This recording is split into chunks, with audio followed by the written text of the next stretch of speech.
नमस्कार, उड़ान आईएएस अकादमी के ई लर्निंग प्लेटफॉर्म पर आप सभी का स्वागत है।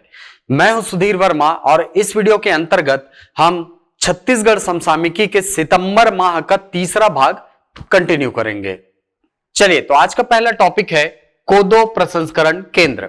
आपको पता होगा कि हमारे राज्य के कुछ 14 जिलों में कोदो का उत्पादन होता है। कोदो एक प्रकार का मोटा अनाज होता है और हाल फिलहाल शुगर फ्री जो इंडस्ट्रीज हैं, यानी कि जो शुगर फ्री प्रोडक्ट्स का उत्पादन करते हैं, उनमें काफी ज्यादा ये प्रचलित हो रहा है ना। तो इनके प्रसंस्करण के लिए कुल 14 जिलों में प्रसंस्करण यूनिट्स का निर्माण किया जा रहा है। तो आपके एग्जाम के पॉइंट ऑफ व्यू से ये इंपॉर्टेंट है कि ये कौन कौन से 14 जिले हैं। ठीक, तो आइए देखते हैं। सबसे पहले आप इसमें देख लीजिए कि बस्तर संभाग के 7 जिले जो हैं ये शामिल किए गए हैं। ठीक, यानी कि बस्तर संभाग में शामिल जो 7 जिले हैं, कांकेर, कोंडागांव, बस्तर, दंतेवाड़ा, सुकमा, बीजापुर और नारायणपुर, और इसके अलावा दंतेवाड़ा। ठीक है, ये 7 जिले जो हैं ये शामिल किए गए हैं कोदो प्रसंस्करण केंद्र के अंतर्गत। यहां पर कोदो प्रसंस्करण केंद्र स्थापित किया जाएगा। इसके अलावा सरगुजा संभाग के जो 5 जिले हैं, यानी कि कोरिया, सूरजपुर, बलरामपुर, सरगुजा और जशपुर, यहां पर भी कोदो प्रसंस्करण केंद्र स्थापित किया जाएगा।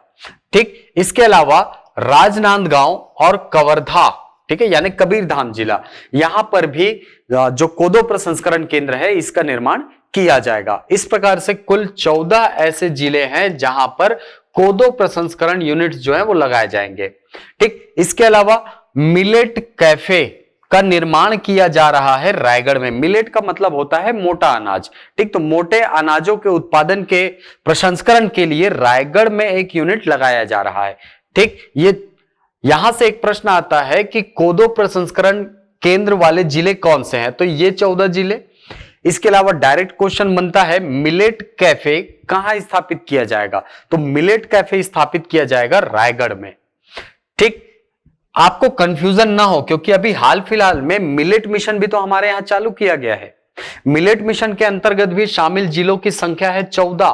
तो आप कैसे डिफरेंशिएट करेंगे, तो देखिए मिलेट मिशन में 14 जिले शामिल हैं। कौन कौन से हैं, तो कांकेर, कोंडागांव, बस्तर, दंतेवाड़ा, बीजापुर, सुकमा, नारायणपुर, यानी कि बस्तर संभाग के 7 जिले जो हैं ये पूरे तरीके से मिलेट मिशन में शामिल किए गए हैं। इसके अलावा राजनांदगांव, कवर्धा, ये भी इन जिलों में शामिल है जहां पर कोदो प्रसंस्करण केंद्र निर्मित किया जाना है, ये देखिए, है ना। इसके अलावा गौरेला, पेंड्रा, मरवाही, यहां पर मिलेट मिशन चलाया जा रहा है।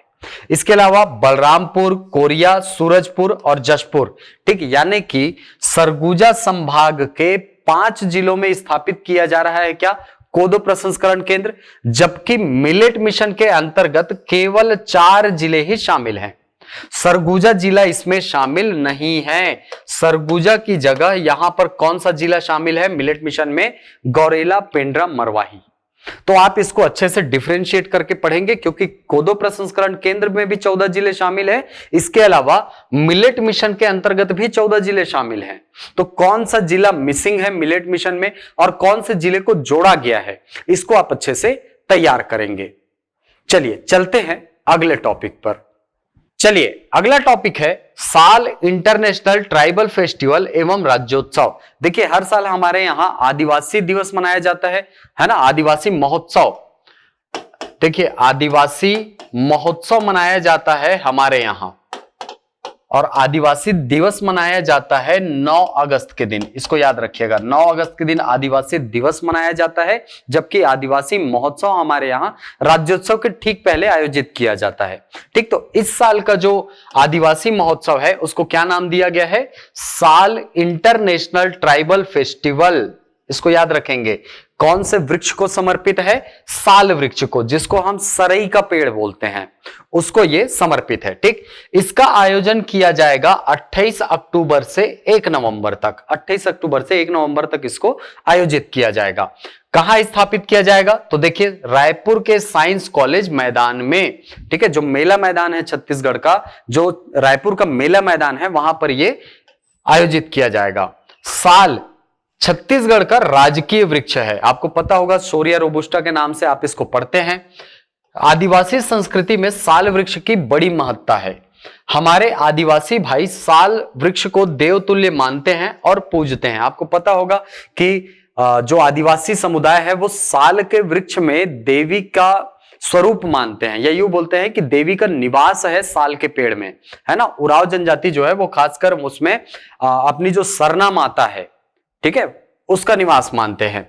इसके अलावा आदिवासी अंचल में धूमधाम से मनाए जाने वाले सरहुल त्योहार में साल वृक्ष की पूजा की जाती है, ठीक है। ये सरहुल महोत्सव जो है वो बेसिकली उत्तर छत्तीसगढ़ में मनाया जाता है, जो कि उरांव जनजाति का महत्वपूर्ण पर्व है। ये मनाया जाता है लगभग अप्रैल माह में, जब साल वृक्ष में नया नया फूल आता है ना, तो उसी समय सरहुल का त्योहार मनाया जाता है। और ऐसी मान्यता है कि जो साल का पेड़ होता है उसमें जो सरना देवी रहती है उसको प्रसन्न करने के भाव से यह त्योहार जो है मनाया जाता है, ठीक। राजकीय वृक्ष एवं आदिवासी जनजीवन में साल वृक्ष की महत्ता को देखते हुए ट्राइबल फेस्टिवल का नामकरण साल इंटरनेशनल ट्राइबल फेस्टिवल रखा गया है। इसको याद रखिएगा, ठीक है। किस वृक्ष के नाम पर किया गया ट्राइबल फेस्टिवल? तो साल वृक्ष के नाम पर। क्यों किया गया? अब समझ आया, क्योंकि हाँ, एक तो हमारा राजकीय वृक्ष है, इसके अलावा आदिवासी संस्कृति में इस पेड़ का महत्वपूर्ण स्थान है, ठीक। चलते हैं अगले टॉपिक पर। चलिए, हमारा अगला टॉपिक है रोजगारोन्मुखी शिक्षा पाठ्यक्रम का शुभारंभ, ठीक। आपको पता होगा कि नवीन शिक्षा नीति जब से आई है तब से वोकेशनल ट्रेनिंग की बात की जा रही है, इसके अलावा ऐसे रोजगार की बात की जा रही है या ऐसी शिक्षा पद्धति की बात की जा रही है जो रोजगार देने में सक्षम हो। तो इसी के अंतर्गत अभी हाल ही में 17 सितंबर के दिन एक रोजगारोन्मुखी शिक्षा पाठ्यक्रम का शुभारंभ जो है वो मुख्यमंत्री के द्वारा किया गया है। कहां से किया गया शुभारंभ? पाटन से, ठीक। तो क्या है ये रोजगारोन्मुखी शिक्षा पद्धति? देखिए, रोजगारोन्मुखी शिक्षा पाठ्यक्रम स्कूली शिक्षा विभाग और आईटीआई द्वारा संयुक्त रूप से तैयार किया गया है। हायर सेकेंडरी कक्षाओं के विद्यार्थी मुख्य विषयों की शिक्षा प्राप्त करने के साथ ही 5वें विषय के रूप में रोजगारोन्मुखी शिक्षा पाठ्यक्रम का चयन कर सकेंगे, यानी एक ऐसे ट्रेड के बारे में जानने को वो सक्षम होंगे जिससे कि उनको आगे चल करके रोजगार प्राप्त करने में सहूलियत हो, वो आसानी से रोजगार प्राप्त कर सके। इसी में आगे पढ़ते हैं कि छात्रों के लिए वेल्डर ट्रेड तथा छात्राओं के लिए स्टेनोग्राफी हिंदी पाठ्यक्रम निर्धारित किया गया है, ठीक है। तो अभी हाल में 2 पाठ्यक्रम जो है इसमें शामिल किए गए हैं। पहला है वेल्डर ट्रेड जो कि लड़कों के लिए होगा, और लड़कियों के लिए यानी छात्राओं के लिए स्टेनोग्राफी जो है ये पाठ्यक्रम जो है निर्धारित किया गया है, ठीक। वेल्डर ट्रेड एवं स्टेनोग्राफी हिंदी का पाठ्यक्रम 2 वर्षों का होगा, जिसे विद्यार्थी 11वीं एवं 12वीं की शिक्षा प्राप्त करने के दौरान पूरा करेंगे। यानी कि जैसे ही आप 11वीं कक्षा में पहुंचते हैं तो आप एलिजिबल हो जाएंगे कि आप एक रोजगारोन्मुखी शिक्षा को प्राप्त कर सके। इसके अंतर्गत 2 ट्रेड शामिल हैं, याद रखिएगा, वेल्डिंग का ट्रेड है ना, वेल्डर का ट्रेड, और स्टेनोग्राफी, ठीक है। जो लड़कियों के लिए होगा वो स्टेनोग्राफी होगा, ठीक। चलते हैं अगले टॉपिक पर। चलिए, अगला टॉपिक है छत्तीसगढ़ राज्य के गौठानों में गोबर से विद्युत उत्पादन परियोजना का किया गया शुभारंभ, ठीक है। देखिए, गोबर से विद्युत उत्पादन परियोजना, ठीक। गोबर से रिलेटेड बहुत सारी योजनाएं जो है वो हमारे यहाँ अब चालू की जा रही हैं, जिसमें आपने सुना होगा गौठान योजना, ठीक है, जो कि गोधन न्याय योजना से संबंधित है। सुराजी गांव योजना में हमने एक घटक के रूप में देखा था गरवा। गरवा के माध्यम से जो गोबर उत्पन्न होता है उसके माध्यम से जैविक खेती को बढ़ावा देना, है ना। जैविक जिले हमारे यहाँ बनाए जा रहे हैं, तो जैविक जिले में भी जो जैविक खाद है उसके उत्पादन के लिए गोबर का प्रयोग किया जा रहा है, ठीक है। तो इसी प्रकार से विद्युत उत्पादन के लिए अब गोबर जो है ये प्रयोग किया जाएगा, ठीक। इसका शुभारंभ किया गया है बेमेतरा जिले के राखी गौठान, दुर्ग जिले के सिकोला तथा रायपुर जिले के बनचरौदा से, ठीक है। इन 3 गौठानों में गोबर के माध्यम से विद्युत उत्पादन किया जा रहा है, ठीक। विद्युत के मामले में गौठान होंगे स्वावलंबी। गौठानों में लगी एक यूनिट से 150 किलोवाट उत्पन्न होगी बिजली। ठीक है, यानी कि 150 किलोवाट तक की बिजली जो है वो उत्पन्न की जा सकती है आगामी समय में। ठीक। गौठानों में स्थापित रूरल इंडस्ट्रियल पार्क की मशीनें चलेंगी गोबर की बिजली से, यानी कि जो रूरल इंडस्ट्रियल पार्क है। अब ये रूरल इंडस्ट्रियल पार्क क्या होता है? देखिए, आपने अभी हाल फिलहाल में सुना होगा कि गौठानों को मल्टी यूटिलिटी सेंटर के रूप में स्थापित किया जा रहा है। ठीक है, मल्टी यूटिलिटी सेंटर का मतलब यह होता है कि वहां पर गौठान जगह सीमित है, लेकिन वहां पर अलग अलग प्रकार की क्रियाएं जो है वो संपादित की जा रही है पंचायत के द्वारा।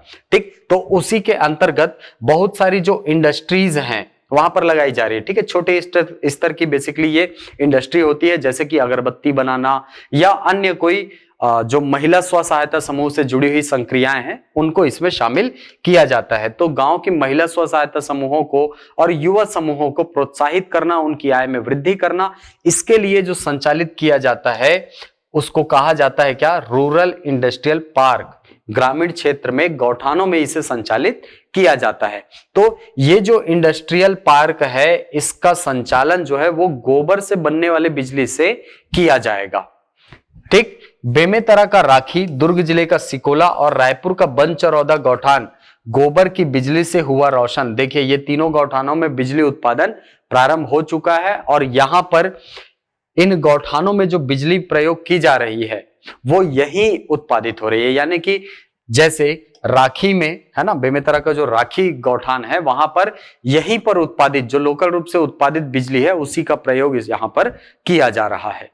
ठीक, इसी में आगे पढ़ते हैं कि गौरतलब है कि सुराजी गांव योजना के तहत छत्तीसगढ़ राज्य के लगभग 6000 गांवों में गौठानों का निर्माण कराकर उन्हें रूरल इंडस्ट्रियल पार्क के रूप में विकसित किया गया है। जैसा कि मैंने आपको बताया, यहां गोधन न्याय योजना के तहत 2 रुपए किलो में गोबर की खरीदी कर बड़े पैमाने पर जैविक खाद का उत्पादन एवं अन्य आय मूलक गतिविधियां समूह की महिलाओं द्वारा संचालित की जा रही है। ठीक, यानी कि ये जो गोबर उत्पादित किया जा रहा है, गोबर की खरीदी की जा रही है, उसे गांव के ही जो लोग हैं उनके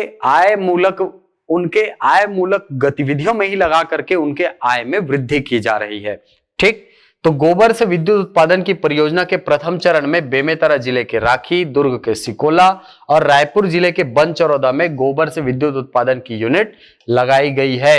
एक यूनिट से 85 क्यूबिक घन मीटर गैस बनेगी। ठीक है, बेसिकली ये गैस के माध्यम से, ठीक है, आपने देखा यूज किया जाता है गोबर गैस जिसको बोलते थे हम, है ना, तो उसी गैस के माध्यम से बिजली उत्पादन किया जाएगा। ये इसकी कार्यवाही होगी, उसी गैस के माध्यम से बिजली उत्पादन किया जा रहा है। ठीक, तो याद रखिएगा इन 3 गौठानों के नाम, क्योंकि ये प्रथम चरण में शामिल है गोबर से विद्युत उत्पादन परियोजना के अंतर्गत। ठीक, नाम क्या क्या है? राखी, बनचरौदा और सिकोला। जिले को भी याद रखिएगा। ठीक, चलते हैं अगले टॉपिक पर। चलिए, अगला टॉपिक है चंदखुरी में माता कौशल्या मंदिर परिसर जीर्णोद्धार, सौंदर्यीकरण एवं अधोसंरचना विकास के कार्यों का लोकार्पण।